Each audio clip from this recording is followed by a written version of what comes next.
রক্ত ঝরেছিল তার, রীতিমতো প্রাণ চলে যাওয়ার মতো অবস্থা হয়েছিল। আজকে অন্যরকম দিন, কারণ সরকার এখন তাদেরই। খগেন মুর্মু তিনি রয়েছেন এই মুহূর্তে আমার সঙ্গে, বিজেপির একজন সাধারণ কার্যকর্তা হিসেবে।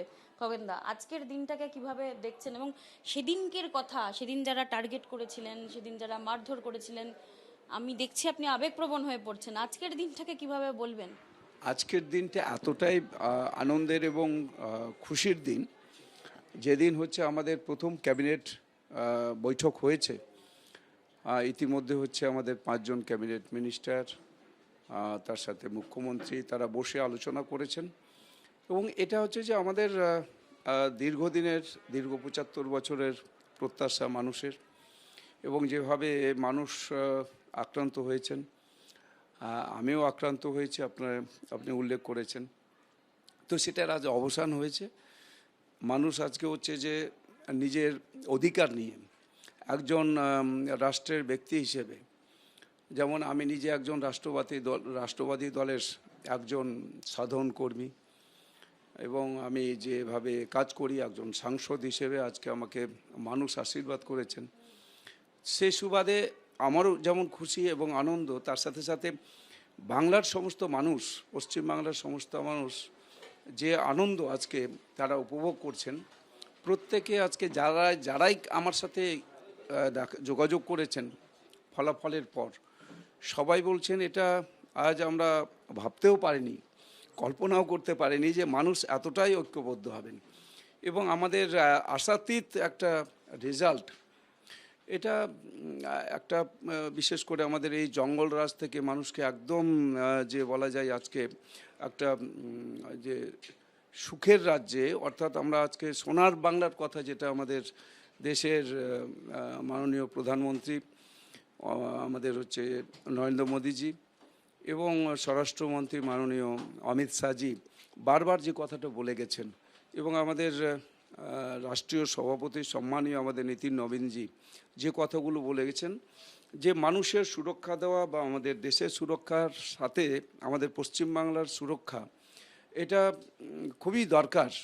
যে কারণে আজকেও প্রথম বৈঠকে দেখেছেন যে প্রথমেই হচ্ছে সীমান্ত সুরক্ষা করার জন্য আজ সিদ্ধান্ত হয়েছে, এবং এই সিদ্ধান্ত খুবই উপযুক্ত সময়ে, এবং যেটা বলেন না আমাদের এই সময় হয় সহি সময়ে, তো এইটাই হচ্ছে সহি সময় যে আজ আমাদের সিদ্ধান্ত নিয়েছেন আমাদের রাজ্যের মাননীয় মুখ্যমন্ত্রী এবং মন্ত্রীগণ।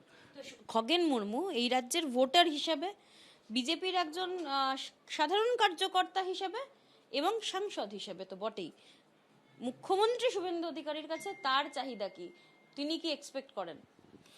মুখ্যমন্ত্রীর যে সমস্ত আজ উনি অনেক অভিজ্ঞ সম্পন্ন, পশ্চিমবাংলাকে তিনি একেবারে হাতের তালুর মতো চেনেন।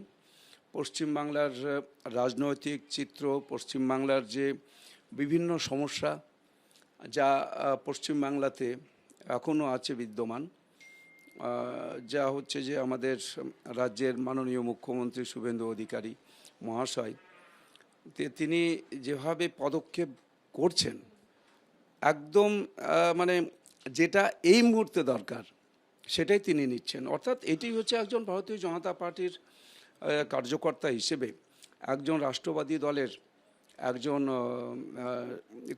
তার হচ্ছে যে বলা যেতে পারে সদস্য হিসেবে যে কর্তব্য, সেটা তিনি আজকে পালন করে চলেছেন। সেই জন্য আমি তার কাছে আমি এটাই হচ্ছে এক্সপেক্ট করি, যেটা হচ্ছে উনি যেভাবে কাজ করছেন, যেভাবে শুরু করেছেন, শুরুতে যেভাবে প্রথম বৈঠকে, ক্যাবিনেট বৈঠকে যে সিদ্ধান্তগুলো নিয়েছেন, যেমন হচ্ছে আমাদের স্বাস্থ্যের প্রতিও তিনি নজর দিয়েছেন, যে আমাদের যে দীর্ঘদিন পশ্চিমবাংলার মানুষ বঞ্চিত ছিলেন আয়ুষ্মান ভারত যোজনা থেকে, সেটা আজকে হচ্ছে তার সিলমোহর দিয়েছেন, অর্থাৎ এখানেও আয়ুষ্মান ভারত যোজনা লাগু হচ্ছে।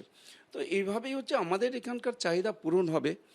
আমাদের রাজ্যের মাননীয় মুখ্যমন্ত্রী সম্মানীয় আমাদের শুভেন্দু অধিকারী, তিনি একদম তিনি যে তার আমি প্রথমেই বলেছি তিনি সঠিক সিদ্ধান্ত নিচ্ছেন, এবং সেটা আগামী দিনেও মানুষের যে প্রত্যাশা সেটা তিনি পূরণ করতে পারবেন।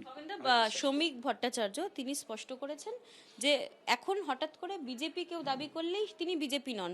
আপনার জেলা মালদা জেলা, আপনার সংসদ এলাকা, সেই এরকম হঠাৎ করে বিজেপি দেখতে পাচ্ছেন আপনি, এবং তাদের ক্ষেত্রে কোনো বার্তা দিতে চান আপনি?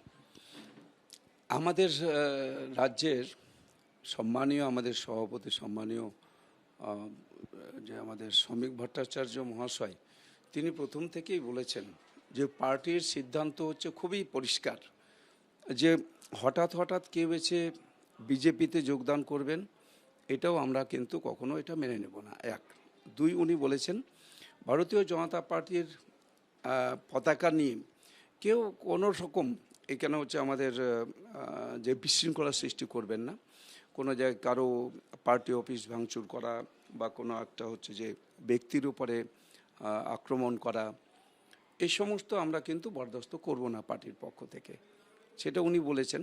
আমাদের জেলাতে, আমি আমার জেলাতেও দেখেছি যে এরকম হঠাৎ করে দেখা যাচ্ছে কেউ কেউ এত উৎসাহিত হয়ে তারা ঝান্ডা লাগিয়ে দিচ্ছেন। সব কিছুদিন আগে দেখা গেছে তৃণমূল কংগ্রেস করেছেন, এখন ওরাই হচ্ছে যে অতি বিজেপি হয়ে যাচ্ছেন, যে নিজেরা উৎসাহিত হয়ে নানান রকমের বিশৃঙ্খলা তৈরি করার চেষ্টা করছেন। সারা বাংলাতেও দেখছি বিভিন্ন জায়গাতে। এটা পার্টি কঠোর হস্তে এটাকে হচ্ছে দমন করবে, এটা বরদাস্ত করবে না।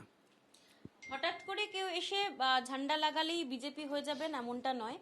আইন শৃঙ্খলা পরিস্থিতি থেকে স্বাস্থ্য সবটার দিকেই নজর রাখা হবে, এবং মুখ্যমন্ত্রী শুভেন্দু অধিকারীর কাছে সাংসদ খগেন মুর্মু তো বটেই, রাজ্যের ভোটার খগেন মুর্মুর প্রত্যাশা অনেক, এবং তিনি আশাবাদী বিজেপির সরকার, তাদের সরকার সেই সমস্ত চাহিদা, আম জনতার চাহিদা সবটাই পূরণ করবে। জি 24 ঘন্টার জন্য ক্যামেরায় অরিন্দমের সঙ্গে মৌমিতা চক্রবর্তী, কলকাতা।